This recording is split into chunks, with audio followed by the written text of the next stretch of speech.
ಮೊದಲಿಗೆ ನೋಡಿ, silicon city, IT city, brand Bengaluru ಅಂತ ಕರೆಸ್ಕೊಳ್ಳೋ ನಮ್ಮ ಬೆಂಗಳೂರಿನಲ್ಲಿ ಸಮಸ್ಯೆಗಳು ಒಂದೆರಡಲ್ಲ. ಒಂದು ಕಡೆ ಟ್ರಾಫಿಕ್ ಸಮಸ್ಯೆ, ಮತ್ತೊಂದು ಕಡೆ ಆಗದಿರುವಂತಹ ರೋಡನ್ನ ಮುಚ್ಚೋದಕ್ಕೆ ಆಮೆಗತಿಗೆಲ್ ಕಾಮಗಾರಿ, ಮತ್ತೊಂದು ಕಡೆ ಕಸ ಎಲ್ಲಿ ಹಾಕೋದು ಅಂತ. ಒಂದ್ ಕಡೆ ರಾಜ್ಯ ಸರ್ಕಾರಕ್ಕೆ ಬ್ರ್ಯಾಂಡ್ ಬೆಂಗಳೂರಿನ ಕನಸು, ಮತ್ತೊಂದು ಕಡೆ ರಾಜಧಾನಿಯಲ್ಲಿ ಸಮಸ್ಯೆಗಳ ಸರಮಾಲೆ. ಈಗ ಕಸದ ಸಮಸ್ಯೆ ಬಂದಿದೆ, ಇದು ಸರ್ಕಾರಕ್ಕೆ ಸವಾಲು. ಕಣ್ಣೂರು ಮಿಟ್ಟಗಾನಹಳ್ಳಿಯಲ್ಲಿ ತ್ಯಾಜ್ಯ ವಿಲೇವಾರಿಗೆ ಭಾರಿ ವಿರೋಧ ವ್ಯಕ್ತವಾಗ್ತಾ ಇದೆ. ಐಟಿ ಸಿಟಿ ಈಗ ಗಾರ್ಬೇಜ್ ಸಿಟಿ ಆಗ್ತಾ ಇದೆಯಾ ಅನ್ನೋ ಅನುಮಾನ. 3 ದಿನದಿಂದ 600ಕ್ಕೂ ಹೆಚ್ಚು ಲಾರಿಗಳು ನಿಂತ ಜಾಗದಲ್ಲೇ ನಿಂತಿದ್ದಾವೆ. ಕಸದ ಸಮಸ್ಯೆ ಮತ್ತೆ ಬೆಂಗಳೂರಿನಲ್ಲಿ ಉದ್ಭವ, ಫಿಕ್ಸ್. ಅವೈಜ್ಞಾನಿಕವಾಗಿ ಕಸವನ್ನ ವಿಲೇವಾರಿ ಮಾಡ್ತಾ ಇದ್ದಾರೆ ಅಂತ ಸ್ಥಳೀಯರು ಪ್ರತಿಭಟನೆ ಮಾಡಿದ್ರು. ಹಾಗಾಗಿ 3 ಡೇಸ್ ಇಂದ 600ಕ್ಕೂ ಹೆಚ್ಚು ಲಾರಿಗಳನ್ನ ತಡೆದು ಪ್ರತಿಭಟನೆ ಮಾಡ್ತಾ ಇದ್ದಾರೆ.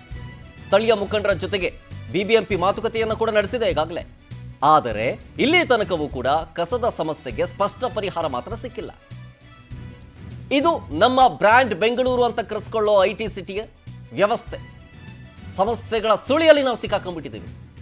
ಹೇಳಿದ್ನಲ್ಲ, ಹೊಸದಾಗಿ ಬೆಂಗಳೂರಿಗೆ ಕಾಲಿಡೋರಿಗೆ ಉಳ್ಕೊಳ್ಳೋಕೆ ಮನೆನೇ ಸಿಗ್ತಾ ಇಲ್ಲ.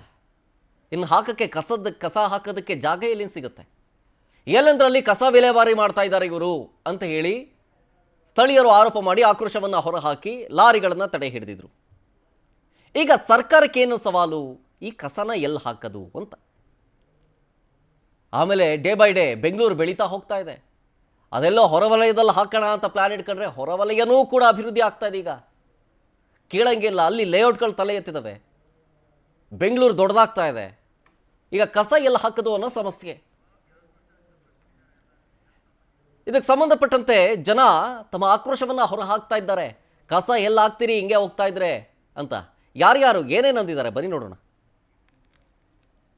ಸಮಸ್ಯೆ ಬಂದು ಬೆಂಗಳೂರಲ್ಲಿ ಎಲ್ಲಂದರೆ ಅಲ್ಲಿ ಕಸ ಅಲ್ಲಲ್ಲೇ ಏನದು ಬ್ಲ್ಯಾಕ್ ಸ್ಪಾಟ್ಗಳು ನಿರ್ಮಾಣ ಆಗಿದೆ. ಆ ಬ್ಲ್ಯಾಕ್ ಸ್ಪಾಟ್ಗಳನ್ನ ನಿರ್ಮಾಣ ಮಾಡೋದಕ್ಕೆ ಸಮಸ್ಯೆ ಬಂದ್ಬಿಟ್ಟು ಏನು ಪ್ಲ್ಯಾಂಟ್ಗಳಿವೆ, ಕಸದ ಪ್ಲ್ಯಾಂಟ್ಗಳೇನಿದೆ, ಡಂಪಿಂಗ್ ಯಾರ್ಡ್ ಏನಿದೆ, ಅಲ್ಲೆಲ್ಲ ಸಮಸ್ಯೆಗಳಾಗಿದೆ. ಸುತ್ತಮುತ್ತಲು ಇರೋಂಥ ಪ್ರದೇಶಗಳು ಮತ್ತು ಅಲ್ಲಿ ಗ್ರಾಮಗಳಲ್ಲಿರೋಂಥ ಹಿರಿಯರೆಲ್ಲ ಅಲ್ಲಿ ತೊಂದರೆಗಳಾಗ್ತಾಯಿದೆ ಅಂತ ಹೇಳ್ಬಿಟ್ಟು ಅಬ್ಜೆಕ್ಷನ್ ಮಾಡ್ತಾ ಇದ್ದಾರೆ. ಇದು ಒಂದು ಸತಿ ಅಲ್ಲ, ಸುಮಾರು ಈಗ ಒಂದು 2 ವರ್ಷದಲ್ಲಿ ಸುಮಾರು 6 ಸತಿ ಇದೇ ರೀತಿ ಸ್ಟಾಪ್ ಮಾಡಿದ್ದಾರೆ. ಆದರೆ ಪ್ರತಿ ಸತಿನೂ ಇದೇ ಸಮಸ್ಯೆ ಉದ್ಭವ ಆಗ್ತಾ ಇದೆ. ಮತ್ತು ಇಲ್ಲಿ ಬೆಂಗಳೂರಲ್ಲಿ ಕಸ ಹೋಗಿಲ್ಲ ಅಂತ ಹೇಳಿದ್ರೆ ಎಲ್ಲರೂ ಅನಾರೋಗ್ಯಗಳಿಗೆ ತುತ್ತಾಗೋದು ಗ್ಯಾರಂಟಿ ಇದೆ. ಮತ್ತು BSWML ಹ್ಯಾಂಡ್ ಓವರ್ಗೆ ಹೋದ್ಮೇಲೆ ಈ ಕಸ ಸಮಸ್ಯೆ ಇನ್ನೂ ಹೆಚ್ಚಾಗ್ತಾ ಇದೆ. ಇದಕ್ಕೆ ಒಂದು ಶಾಶ್ವತ ಪರಿಹಾರನ ಕಂಡುಕೊಳ್ಬೇಕು. ಮತ್ತು ಟ್ರಾನ್ಸ್ಫರ್ ಸ್ಟೇಷನ್ಸ್ಗಳಿವೆ, ಆದರೆ ಅದರಿಂದ ಯಾವುದೇ ರೀತಿಯೂ ಕಸ ಸಮಸ್ಯೆ ನಿವಾರಣೆ ಆಗ್ತಾ ಇಲ್ಲ.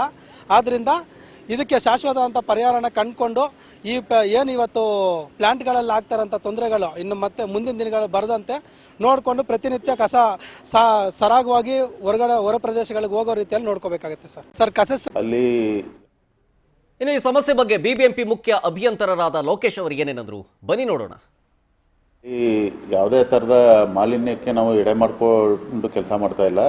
ವೈಜ್ಞಾನಿಕವಾಗಿ ಭೂಭರ್ತಿ ಮಾಡೋಂಥ ಕೆಲಸನ ಮಾಡ್ತಾ ಇದ್ದೀವಿ. ಏನೋ ಅವರು ಕಣ್ಣೂರು ಗ್ರಾಮ ಪಂಚಾಯತ್ ಅಧ್ಯಕ್ಷರು ತಮ್ಮ ಪತ್ರದ ಮೂಲಕ ಗಮನ ಸೆಳೆದಿದ್ದಾರೆ. ಅದು ಏನು ಶವ ಇತ್ತು ಅನ್ನೋದು ಕೂಡ ಅದು ಭೂಭರ್ತಿ ಪ್ರದೇಶದಲ್ಲಿಲ್ಲ. ಅದಕ್ಕೆ ಹೊಂದಿಕೊಂಡಂತಿರುವ ಒಂದು ಕಟ್ಟಡ ಮತ್ತು ತ್ಯಾಜ್ಯ ಇರುತ್ತಲ್ಲ, ಆ ಜಾಗದಲ್ಲಿ ಸಿಕ್ಕಿರೋದು. ಹಾಗಾಗಿ ಅದರಲ್ಲಿ ಎಲ್ಲ ಸ್ವಲ್ಪ ತಪ್ಪು ಗ್ರಹಿಕೆ ಆಗಿದೆ ಅಂತ ನನ್ನ ಒಂದು ಭಾವನೆ. ಎರಡನೇದು, ಕೆರೆಗಳು ಕಲುಷಿತಗೊಂಡಿದ್ದಾವೆ ಅಂತ ಹೇಳ್ತಾ ಇದ್ದಾರೆ. ಅದು ಹಿಂದೆಯಿಂದನೂ ಒಂದು ಮಿಟ್ಟಗಾನಹಳ್ಳಿ ಕೆರೆ ಸ್ವಲ್ಪ ಕಲುಷಿತ ಆಗಿದೆ, ಹಿಂದೆ ಹಳೆ ಕಸದಿಂದ ಆಡಿ. ಇವಾಗ ಏನು ಹೊಸದಾಗಿ ಅಲ್ಲಿ ಹೊಸದಾಗೇನು ಮಾಡ್ತಾ ಇಲ್ಲ, ಅಲ್ಲಿ ಸುಮಾರು ವರ್ಷಗಳಿಂದ ಮಾಡ್ತಾ ಇದ್ವಿ. ಈಗ ಆಗ್ತಾ ಇರೋಂಥ ಕಸದಿಂದ ಆಡಿ ಅಲ್ಲಿ ಯಾವುದೇ ಥರದ ಮಾಲಿನ್ಯ ಉಂಟಾಗಿಲ್ಲ. ಅಲ್ಲಿ ಸುತ್ತಮುತ್ತ ಇರೋ ಯಾರಿಗೂ ಕೂಡ ತೊಂದರೆನೂ ಆಗಿಲ್ಲ.